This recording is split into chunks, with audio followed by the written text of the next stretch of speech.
La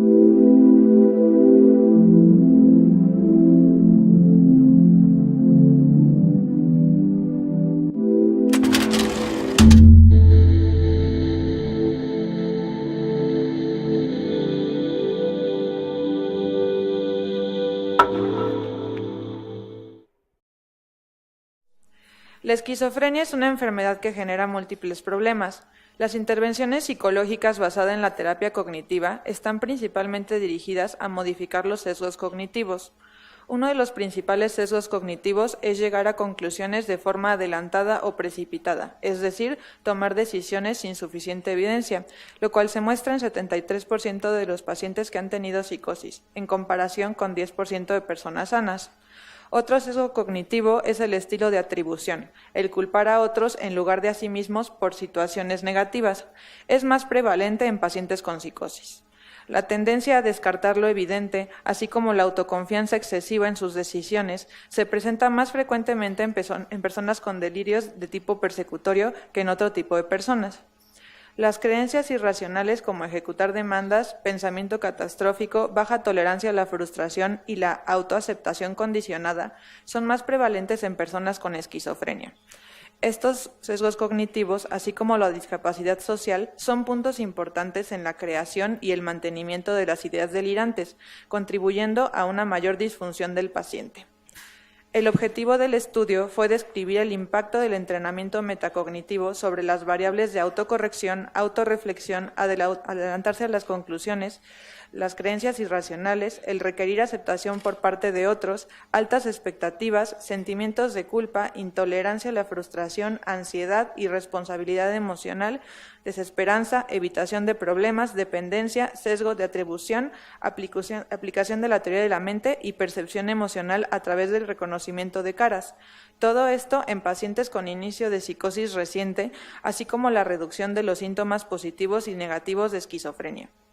El entrenamiento en metacognición es una intervención psicoeducativa basada en el modelo cognitivo-conductual para esquizofrenia, que busca la reducción de los sesgos cognitivos previamente mencionados. Esto lo hace mediante sesiones de grupo, en las que se utilizan presentaciones con diapositivas, en las que se elige un tema a explicar para que los pacientes entiendan mejor los sesgos que tienen en su forma de pensar y de ejecutar algunas acciones por el hecho de padecer esquizofrenia. Un metaanálisis reciente ha mostrado su utilidad para la reducción de los síntomas positivos y de las ideas delirantes, además que tiene una mayor aceptación entre los pacientes que otros modelos. Este es el primer estudio aplicado en pacientes con psicosis reciente. El modelo utilizado fue un ensayo clínico aleatorizado ciego sencillo multicéntrico en 7 hospitales públicos de diferentes regiones de España.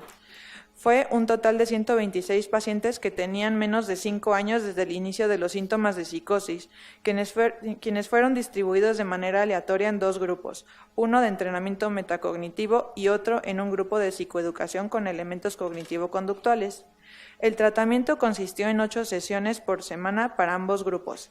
Se evaluó a los pacientes en 3 momentos, al inicio, después del tratamiento y 6 meses después. Los evaluadores no conocían a qué grupo pertenecía cada paciente. Los síntomas se evaluaron con la escala de síndromes positivos y negativos PANSS y la metacognición se evaluó con una batería de cuestionarios sobre cognición general y social.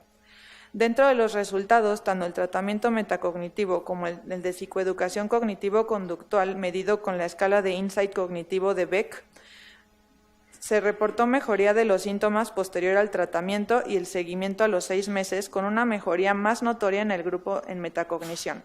El grupo en metacognición reveló que los pacientes desarrollaron una menor autoconfianza con P 0.035, disminución en la escala de dependencia y disminución en las creencias irracionales dentro de las comparaciones basal y postintervención. El grupo metacognitivo mejoró en autorreflexión P igual a 0.047, intolerancia a la frustración P igual a 0.014 y en no adelantarse a las conclusiones P igual a 0.021. También en el grupo metacognitivo hubo mejoría en escalas de teoría de la mente, en el estilo de atribución y para la adjudicación a terceros. Bueno, abrimos el espacio a preguntas sobre el resumen. ¿Alguna pregunta?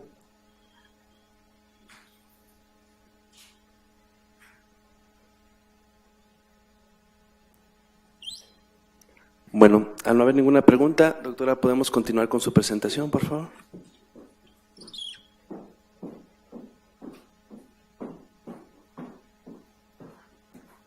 Bueno, el artículo fue la eficacia del entrenamiento en metacognición en personas con psicosis reciente.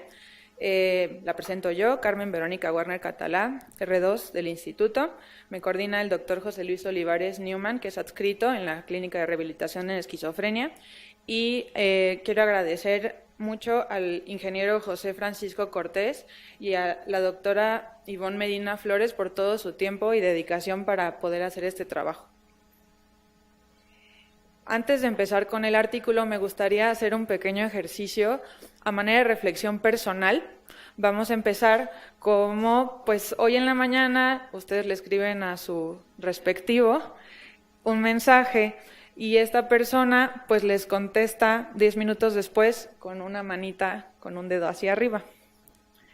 Entonces, pues, ¿a qué conclusión llegarían? ¿Qué sería lo primero que piensan o cuál sería su primera reacción? A lo mejor algunos podrían pensar, bueno, pues igual y se equivocó de chat y le quería mandar eso a otra persona, o algunos podrían pensar, seguro está enojado conmigo, algo hice que no le gustó, o no sé, algo que hice ayer, o quién sabe, o ay, ya seguro no me ama y seguro ya está con alguien más. Puede haber varias hipótesis alternas y es importante conocer nuestra propia manera de pensar. Entonces, dependiendo de la hipótesis a la que nosotros lleguemos, pues va a tener un estilo de pensamiento, o sea, vamos a tener un propio estilo de pensamiento. Ahora vamos a hablar un poco sobre el prefijo meta. El prefijo meta es una preposición que viene del griego y significa después o más allá de, y en español es usado para indicar una idea abstracta después de otro concepto. Cuenta la leyenda que la palabra metafísica viene de que Aristóteles estaba ordenando sus libros y pues ya había ordenado todos excepto los de ontología. Entonces se quedó sin espacio y el único espacio que tenía era después de los libros de física. Entonces por eso la ontología se conoce como metafísica, después de la física. Ahora, el concepto de metacognición fue iniciado por el psicólogo John Hurley Flavel, que todavía está vivo y trabaja en la Universidad de Stanford, en los años 70. Él lo concibió como la capacidad de reflexionar sobre los procesos del propio pensamiento. Es un mecanismo para regular los errores del pensamiento e incluye la planificación de actividades cognitivas, el control del proceso intelectual y la evaluación de resultados. Para hacer metacognición necesitamos dos tipos de conocimientos. El conocimiento declarativo, que es que las personas sepan qué procesos cognitivos usan, y el conocimiento procedimental, que es la capacidad para controlar los procesos cognitivos, planificar qué se va a aprender, controlar el transcurso del aprendizaje y evaluar los logros obtenidos. Hoy en día se utiliza mucho para cursos en aprendizaje de lenguas extranjeras y se implementa dentro del aprendizaje de lenguas diferentes a las que son la materna y se ha visto que incrementa la autonomía del alumno. Ahora, la metacognición aplicada a la esquizofrenia, pues es relativamente reciente. Esto empezó más o menos en 1991 con un autor que se llama Moritz, es alemán, y empezó a aplicar este método a personas con esquizofrenia. Él, pues lo que vio es que los antipsicóticos reducen algunos de los síntomas, pero pues no todos. Entonces, que cuando uno da antipsicóticos a los pacientes, lo que está generando es la posibilidad de que el paciente dude de si la idea que está empezando a volverse una idea delirante es real o no. Y él propone que pues ese es el momento más indicado para aplicar la intervención. Es decir, la intervención en metacognición no está proponiendo sustituir el tratamiento con antipsicóticos, sino que complementar.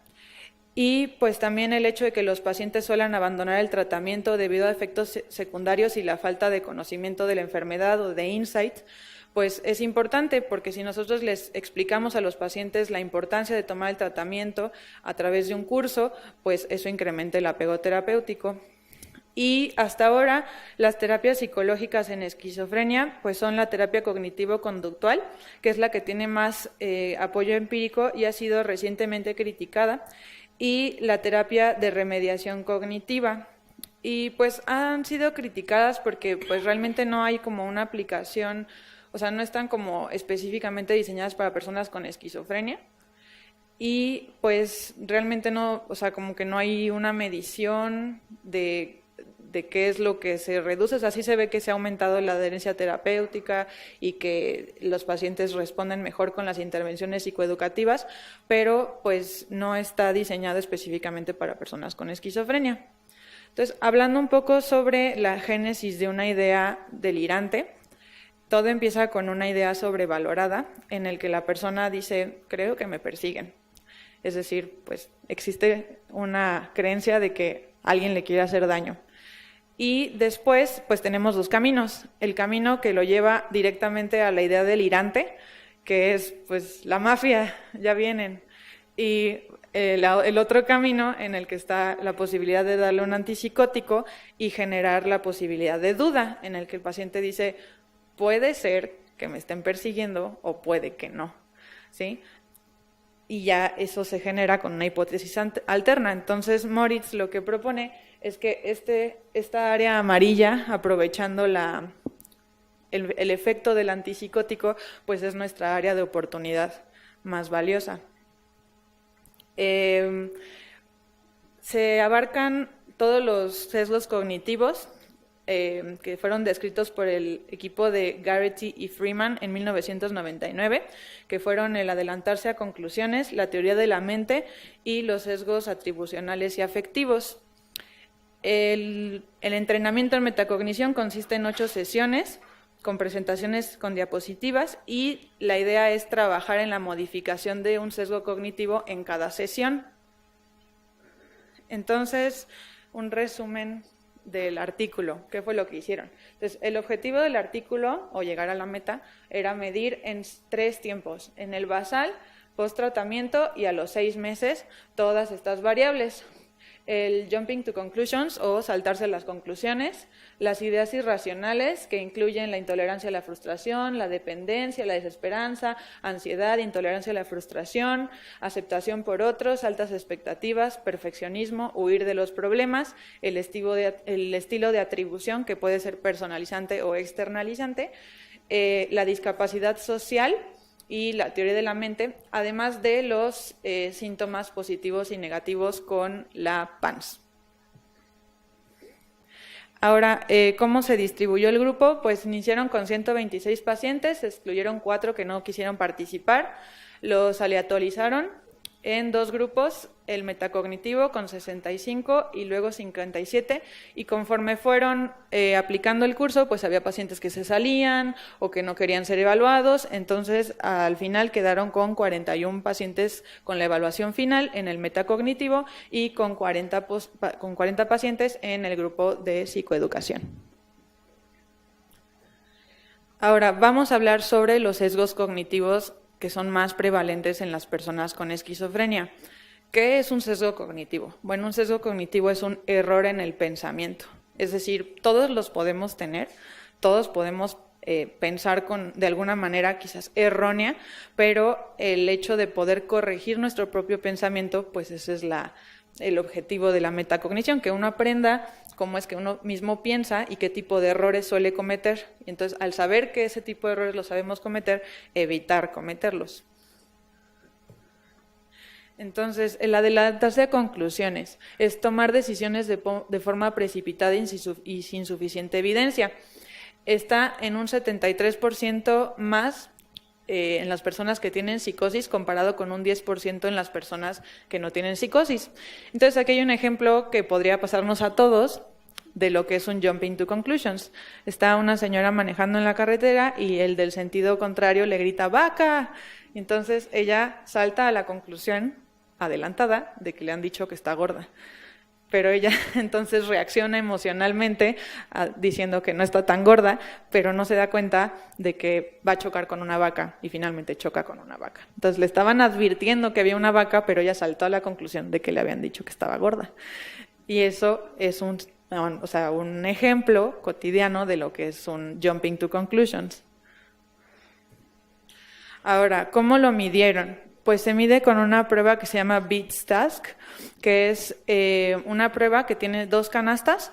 En una canasta hay 85 bolitas de un color y 15 bolitas de otro color. Y en la segunda canasta hay 60 bolitas de un color y 40 bolitas de otro color. Vamos a poner azul o rojo, ¿no? Y el paciente tiene que adivinar de qué canasto se está extrayendo la bolita.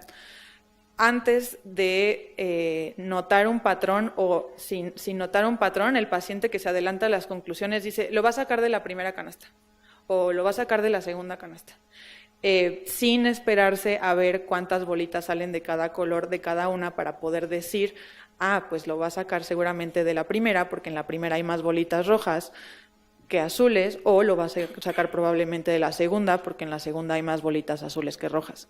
¿Sí? Eso es más o menos cómo funciona el Beats Task. Y el resultado se considera positivo cuando la persona toma una decisión después de extraer 1 o 2 bolitas. O sea, después de la primera o la segunda bolita dice, de la primera canasta. Así, muy seguro de sí mismo. Y entonces ahí es cuando te das cuenta de que está adelantándose a la conclusión. Ahora, las ideas irracionales o las creencias irracionales son la desesperanza, la dependencia, la irresponsabilidad emocional, ansiedad, intolerancia a la frustración, culpa, requerir aceptación de otros, tener altas expectativas, evitar problemas y perfeccionismo. Todas estas son ejemplos de las creencias irracionales más prevalentes en las personas que tienen psicosis. Un ejemplo cotidiano de intolerancia a la frustración, pues puede ser que nos compramos un helado y estamos anticipando el rico sabor del helado y estamos muy contentos por eso, pero por alguna u otra razón el helado se nos cae y pues se frustra esa expectativa. Entonces cuando no se cumple, la reacción emocional es desproporcionada al problema, o sea, es demasiado enojo, demasiada frustración por un helado. ¿Cómo se midieron las creencias irracionales? Pues se midió con la prueba de Irrational Beliefs Test, que fue validada en el 2001 por Clavet y Cardeñoso. Está compuesta por 10 subescalas, una para cada sesgo cognitivo, y se validó con el alfa de Cronbach en español de 0.63 a 0.79. La autoseguridad, pues es un paciente que no cede, es decir, yo tengo la razón y yo sé que tengo la razón y se acabó. Y lo midieron con el insight cognitivo de Beck, que fue validado por Beck en el 2004 en inglés y por Gutiérrez Sotes en el 2012 en español. Es una escala autoaplicable que valora el insight cognitivo y contiene la autorreflexión, la autoseguridad, y se validó con alfa de Cronbach de 0.59 a 0.62 en español. Ahora, el estilo de atribución. Hay 2 maneras de atribuir, el personalizante y el externalizante. El personalizante es la persona que se atribuye todo a sí mismo. Es mi culpa, es que yo no hice, es que yo podría haber hecho más, es que esto pasó porque yo no hice tal cosa. Y el externalizante es, pues fue culpa de alguien más, yo no tuve nada que ver, yo no sé nada, siempre es culpa de otra persona, ¿no? Y pues las personas que tienen trastornos psicóticos suelen tener sesgos externalizantes, es decir, culpar a otros por cosas negativas que ocurren, inclusive cuando ellos pues han tenido algo que ver dentro de la situación. ¿Cómo lo midieron? Con el cuestionario de atribución personal, interna y situacional, que es el IPSAC, y los autores son Kinderman y Benthal en 1996. Incluye 2 subescalas para sesgo externalizante y sesgo personalizante. Ahora, teoría de la mente. Pues la teoría de la mente es la capacidad de atribuir a otros un estado mental distinto al nuestro, es decir, atribuir a otros sentimientos, emociones y pues básicamente distinguir que el otro es otra persona en sí misma. Entonces tenemos un ejemplo que un niño se cayó y está llorando y tiene sangrando la rodilla y un señor con su maletín va pasando y se da cuenta de que esta persona está sufriendo. Entonces le atribuyó otra emoción distinta a la que él tenía. Le pregunta y ahí es donde se genera la empatía, que es una de las partes más importantes y es básicamente lo que se midió en este estudio para teoría de la mente, y le pregunta qué es lo que le ocurre. Entonces llega a un tercer nivel, que es a la compasión, es decir, no solamente entender al otro y tratar de empatizar con él, sino también sentir compasión y ayudarle. Y le da una curita. Entonces, la teoría de la mente tiene ideas, ¿no? Y son ideas de tres maneras, de tres niveles, digamos. Ideas de primer orden, que es una relación unidireccional, horizontal y pues básicamente como de trueque, ¿no? O sea, yo convivo contigo porque tengo algo que ganar y así está la cosa y ya, como una relación comercial. Ahora, en el segundo orden, pues ya el individuo tiene una idea de quién es el otro, piensa en el otro.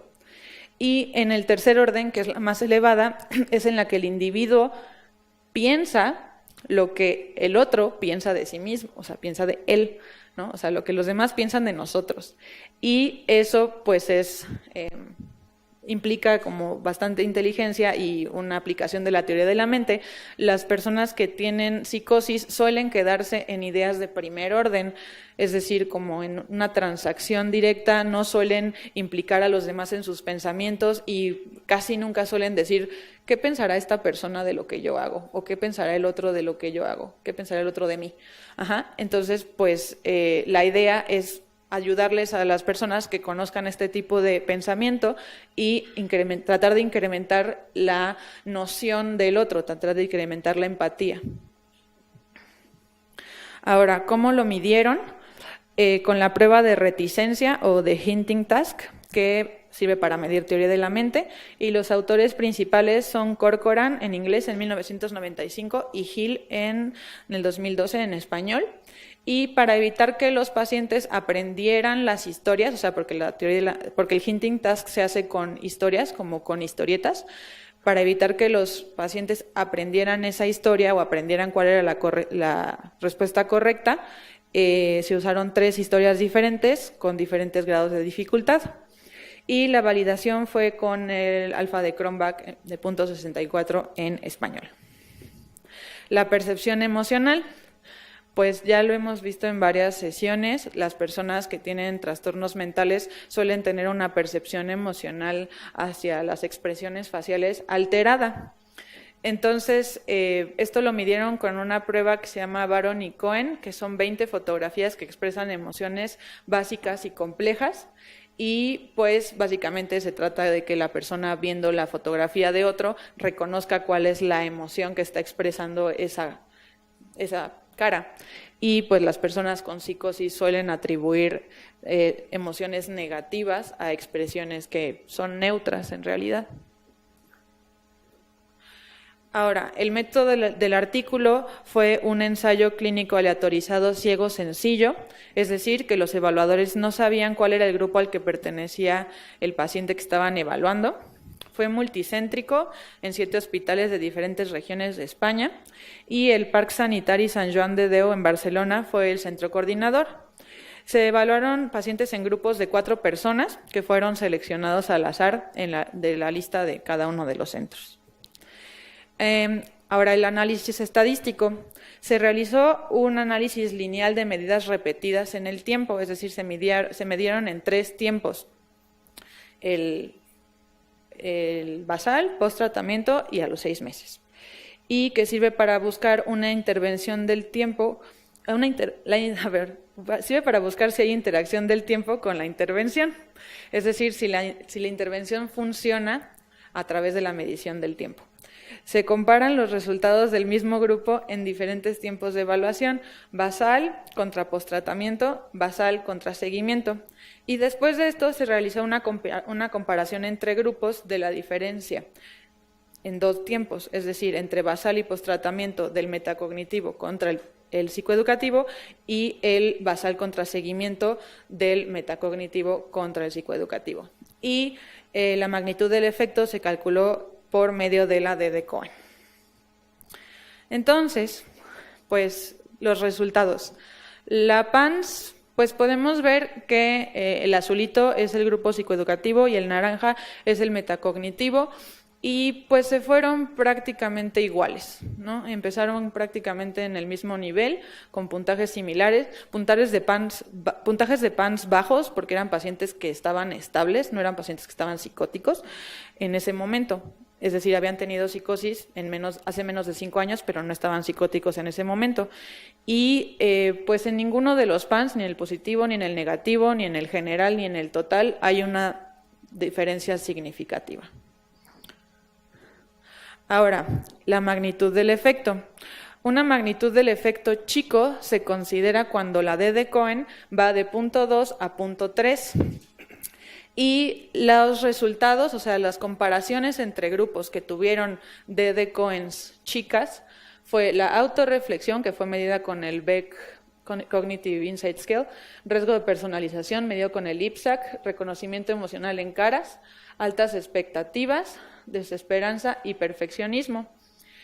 Y los que tuvieron una D de Cohen chica en la comparación de grupos de basal contra seguimiento fue la prueba de reticencia o de hinting task, que sirve para teoría de la mente, altas expectativas y dependencia. Aquí están las gráficas de esas pruebas. La prueba de reticencia, pues podemos ver, este fue una de las debilidades del protocolo, que los pacientes empezaban en el basal muy diferente. O sea, a pesar de la aleatorización, los pacientes empezaron con puntajes basales bastante diferentes. Entonces, evidentemente, si en el metacognitivo empezaban más altos y se fueron para arriba, pues alcanzaron un puntaje mucho mayor que los psicoeducativos, que empezaron quizás más abajo y aunque hayan crecido un poquito, pues nunca iban a alcanzar al metacognitivo. De todas maneras, en la prueba de reticencia o la teoría de la mente, podemos ver que el metacognitivo subió al punto del posttratamiento y luego subió un poquitito más en el seguimiento a los 6 meses. En cambio, el psicoeducativo pues subió más o menos a la par que el metacognitivo en el posttratamiento, pero después bajaron, ¿sí? Lo que nos habla de que parte de lo valioso del entrenamiento en metacognición es que permanece en el tiempo, o sea, el aprendizaje no se queda en el posttratamiento de, esto aprendí en clase ayer y lo voy a usar durante una semana y luego ya se me olvidó, sino de, esto aprendí en clase hace 6 meses y entonces lo sigo usando a lo largo del tiempo. Y, bueno, también altas expectativas, pues podemos ver que las altas expectativas, los grupos en metacognitivo empezaron con muy altas expectativas y después, conforme fueron llevando el curso, pues se fueron dando cuenta de que no hace falta tener las expectativas tan altas y las fueron reduciendo. Y en el psicoeducativo vemos que empezaron con expectativas más bajas que en comparación con el metacognitivo, luego suben un poquito sus expectativas y luego las vuelven a bajar, pero incluso las bajan menos que el metacognitivo. Ahora, la dependencia, empezaron bastante altos los metacognitivos, luego bajaron y luego volvieron a subir. Y en el psicoeducativo, pues empezaron con baja dependencia, luego incrementaron la dependencia y luego pues se quedan más o menos igual, o sea, no hay no hay mucha significancia en esto, pero salió con una D de Cohen, pues, de tamaño chico, por lo que la intervención, pues, sí tiene un efecto, pero es chiquito. Ahora, el efecto mediano.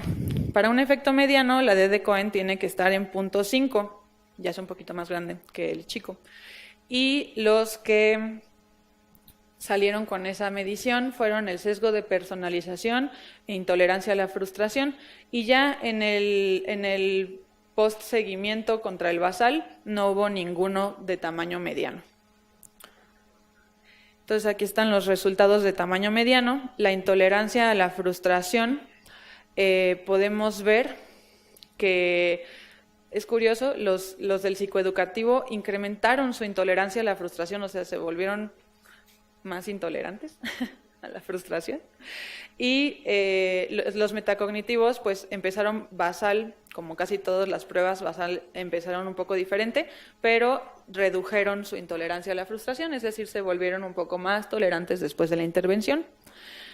Y el sesgo de personalización, este fue uno de los poquitos en el que empezaron a la par, o sea, básicamente con un puntaje equivalente los dos grupos, y en el metacognitivo vemos que hubo una reducción un poco mayor en el sesgo de personalización.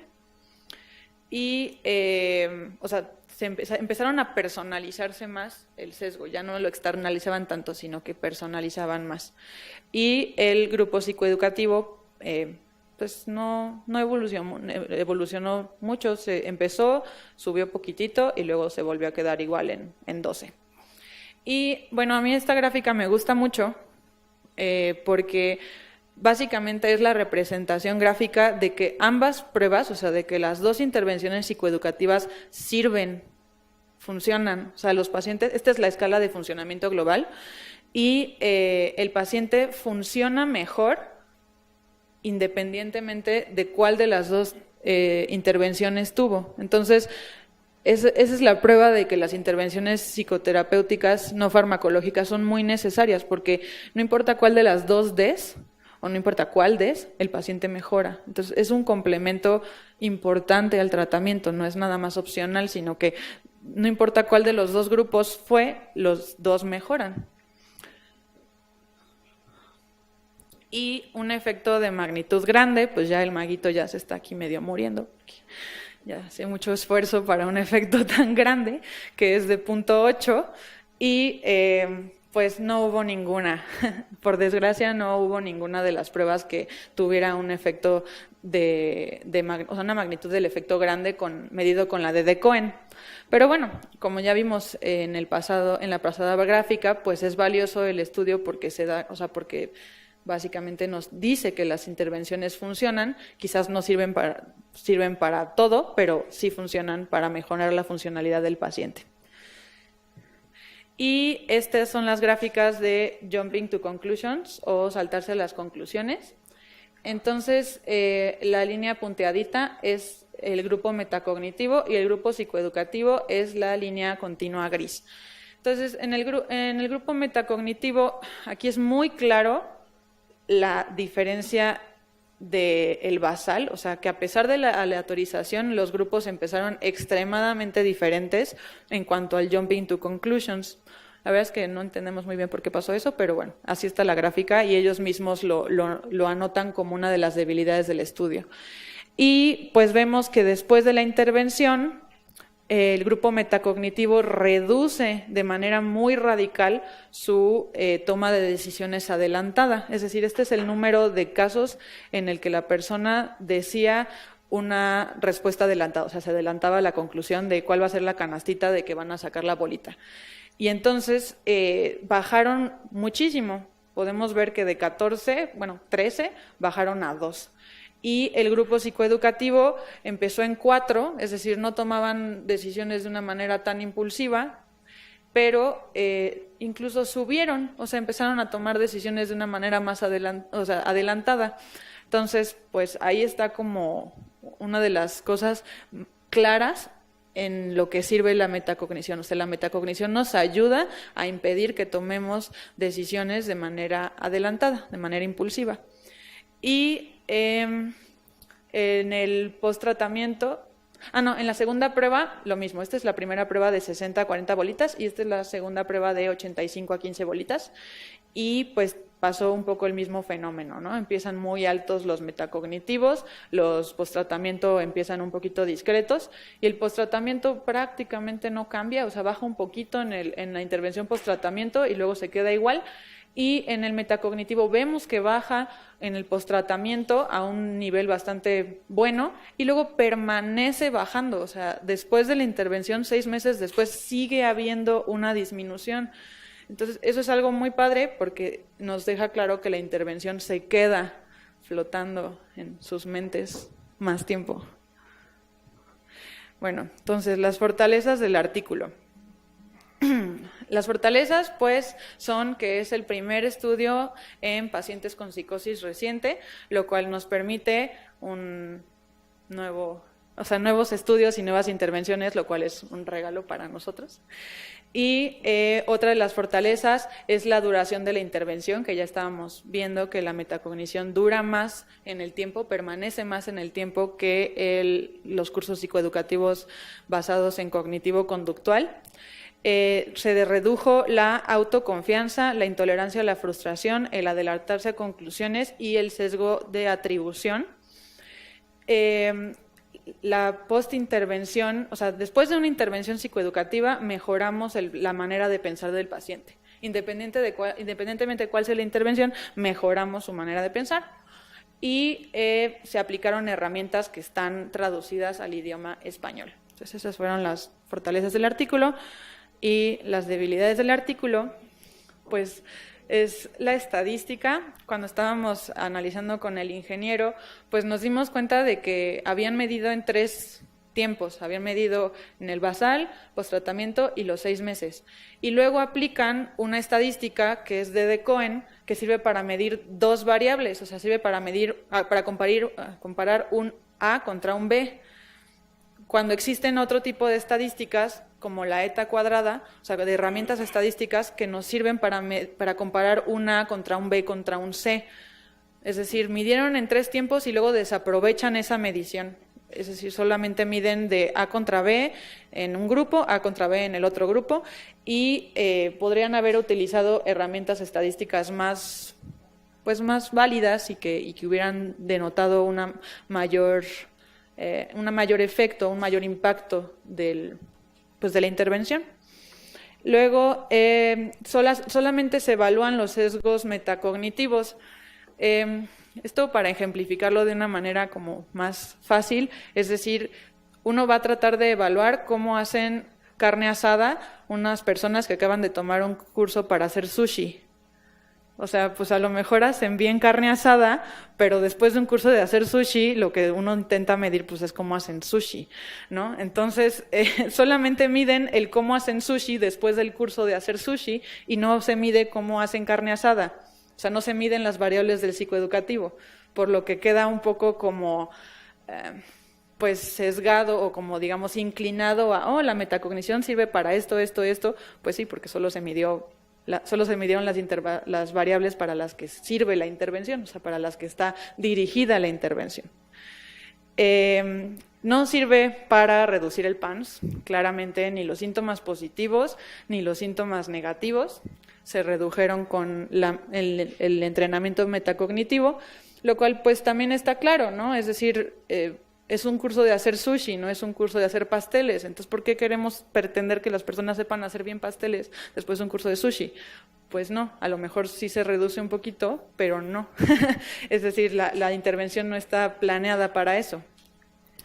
Y las debilidades, pues es que sí está en español, pero está en español de España y hay algunas palabras, algunas frases, algunas preguntas que están formuladas con un español que no se habla en Latinoamérica ni en México, entonces pues esa es una de las debilidades. Y ya. Ahora, las conclusiones, pues es básicamente que el entrenamiento metacognitivo pareciera ser útil para mejorar la introspección cognitiva o el insight, evitar el adelanto a conclusiones e intolerancia a la frustración, sirve para mejorar la teoría de la mente y mejorar el sesgo de atribución. No sirve para mejorar la sintomatología del PANSS. Y para finalizar, pues me gustaría dejar una reflexión de un pensador filósofo que a mí me gusta mucho, que es Paulo Freire, que él proponía que la educación no podía ser un método en el que nosotros metiéramos conocimiento en una vasija vacía, en un cerebro vacío, sino que uno tenía que aprender a dialogar y a través de la palabra hacer que la educación fuera significativa para las personas. Él decía que pues nadie sabe más que otra persona, sino que se saben cosas diferentes y que el compartir experiencias pues es lo más importante. Entonces él pues finalmente termina con la frase de nadie educa a nadie, nadie se educa solo, los hombres se educan entre sí mediatizados por el mundo. y pues muchas gracias.